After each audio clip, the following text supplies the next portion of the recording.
Italy flying high, top of Pool B after a 48 points to 7 win over Canada. Maximum points for them again. A whole long list of try scorers. So if you're an Italian rugby fan, it doesn't get a whole lot better than that. Still, obviously, big tests for them to come. The Canadians get their campaign underway. Not the result they would have wanted, but I think if you're a Canadian fan, you certainly look back at that game with a fair few chances. Definitely not enough to win the game, but enough to perhaps make that scoreline a bit closer on another day. So, yeah, hopefully they'll be able to lift going forward. Maybe there was a bit of rust going into that first game as well. Started with an Italian chance early, but there was a Canadian guy grounding it back over his own line. They ended up with a 5-meter scrum, and from there, Tommaso Allen was able to kick a penalty to get the Italians on the board, 3-0 up within 2 minutes. And then 6 minutes, it was a bit reminiscent of Italy's game against Namibia, where they blew a chance early, where they had an overlap down the left wing. Bassini knocked it on from memory, had his eye on the tackler rather than the ball, and it was... I know there were a few Italian fans not that happy with that Namibia game in terms of the number of chances they blew, and it was looking a little bit like that, but it did get better for Italy. 7 minutes, Stain off the back of a scrum, shows absolute power, and he gets the first try of the game for the Italians. 12 minutes, doesn't take long after, 13 minutes. Dean Budd goes straight through the line, a big missed tackle from Canada. And within a few minutes, it's 17 points to 0. And at that point, they put a stat on the screen to say that Canada had missed 14 tackles. And it was only about 14 minutes at that point they put that stat on the screen. So if you're going to miss a tackle a minute, you're going to get a lot of points put on you. In that first quarter of the game, the first half of the first half, it was pretty bad defensively for Canada. Thankfully, though, instead of just kind of wilting and going into their shell and, getting run over, Canada did actually come back into the game in the second quarter of the game, so the latter half of the first half.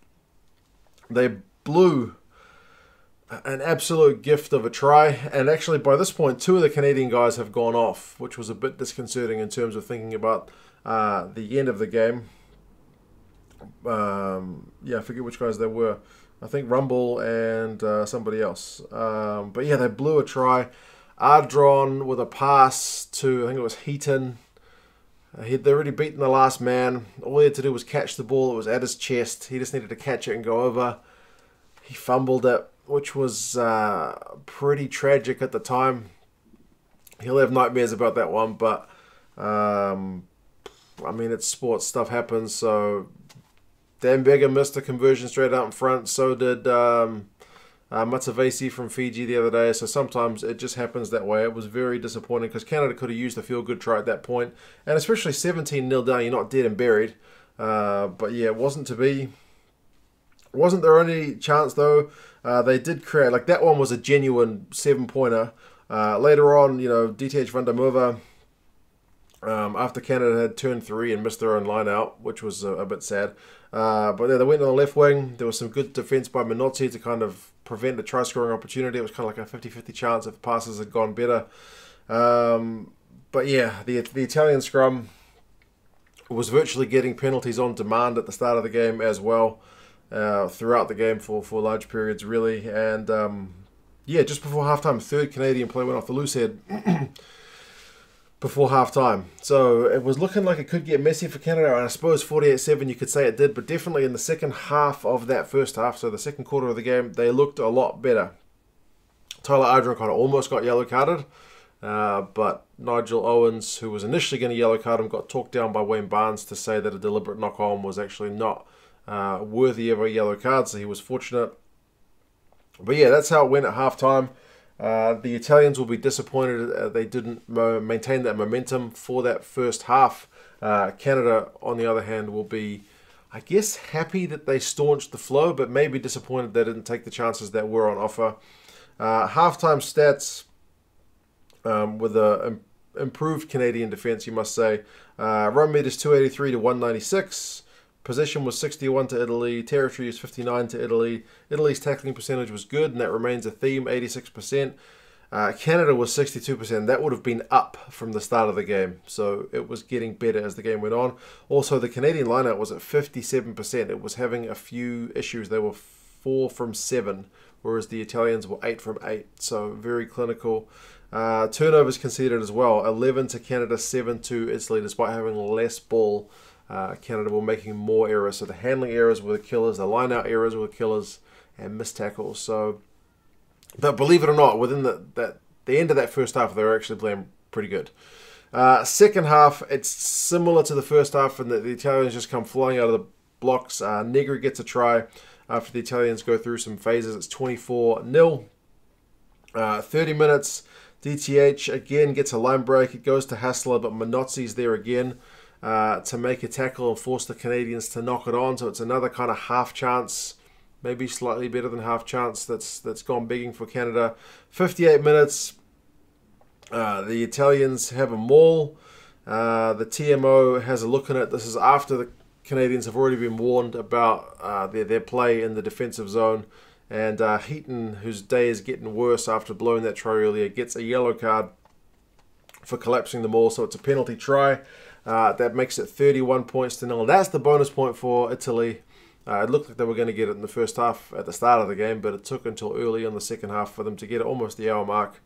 Bellini then gets a try for Italy. There's just space out wide. They missed the conversion, so the yellow card period is 5-zip to Italy, and it again looks like they're going to start running away with it.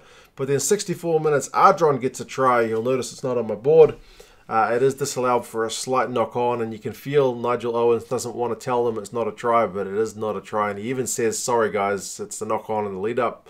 So that was a bit of a heartbreaker for Canada, because that's two chances they had that just didn't quite come off. But then finally, 69, and I celebrated this try just because they really deserved the try at this point. Canada get the try. Nelson with the line break. He passes it to Coe, who has a little in and out move, which is proper class. Still a lot of work to do. I think it's Bellini he beat, and then it's 36-7. So Canada actually win the yellow card period 7 points to 5, because there's a hell of a conversion kicked. So good on Canada for stepping up during that period. But then immediately after the yellow card period, Zanni gets a try from the maul, and the maul was getting a lot of pay for Italy as well. It's 43-7.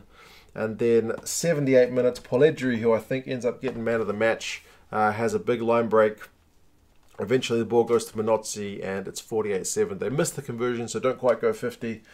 But yeah, that's how the game finished. So Canada, they did get that feel-good try towards the end. To be fair, they could have had a couple more. They had their chances, didn't quite have that finishing on them.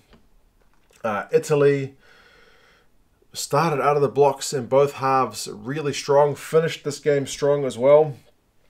A few periods where they turned off, but it's easy enough to do, when teams get in front by that much. It's hard to maintain that pressure for the whole time.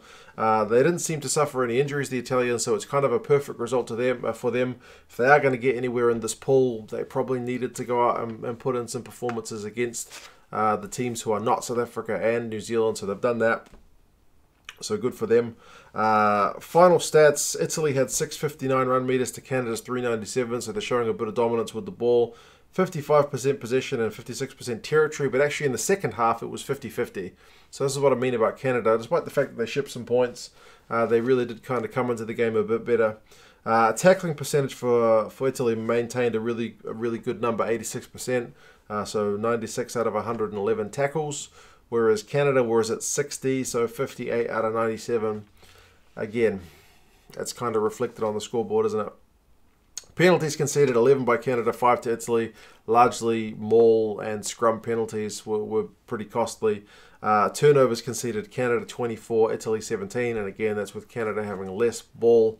So a bit of rust, a bit of lack of skill, a bit of rushing things, maybe a bit of pressure. All those things combined, it didn't help out. I would say that the pitch on this ground, I'm not sure if there's any other games scheduled for this one, but it cut up pretty badly. It's the worst I've seen it from any of the fields so far over in Japan, so that might be a wee bit of a concern for some other teams, I'm not sure. But yeah, overall, Italy, I mean, staying off the back of the scrum was looking strong. Polledri was looking strong. Minozzi with ball in hand and on defence was looking very good. Their scrum was good. Their set piece was really good. So yeah, it's about as good as you can expect from them going into these two big games they've got. For Canada, like I said, they made the chances. They just couldn't finish them. The knock-ons, their set piece at times. The scrum was under pressure. The line-out, it finished with a better percentage, like 70-something. But yeah, it was still a bit lacking cohesion at times. And the tackling, yeah, at times left a bit to be desired. It didn't help that they had so many guys go off early in the game as well. Individuals, Minozzi, 120 run meters, 2 clean breaks and 5 defenders beaten. Very good numbers, but we expect that from him. But then look at Polledri, who's not an outside back, who's a loose forward.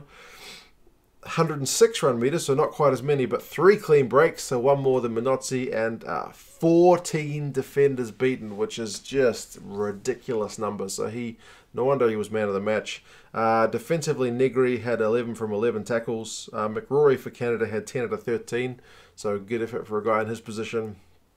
DTH van der Merwe, 106 run meters, 3 clean breaks, and 5 defenders beaten. So again, good effort from him too. But yeah, pity for Canada that they couldn't take more of those chances, but good on Italy for getting the result. Yeah, leaves Pool B in an interesting place at this moment. But yeah, you guys let me know your thoughts on this game.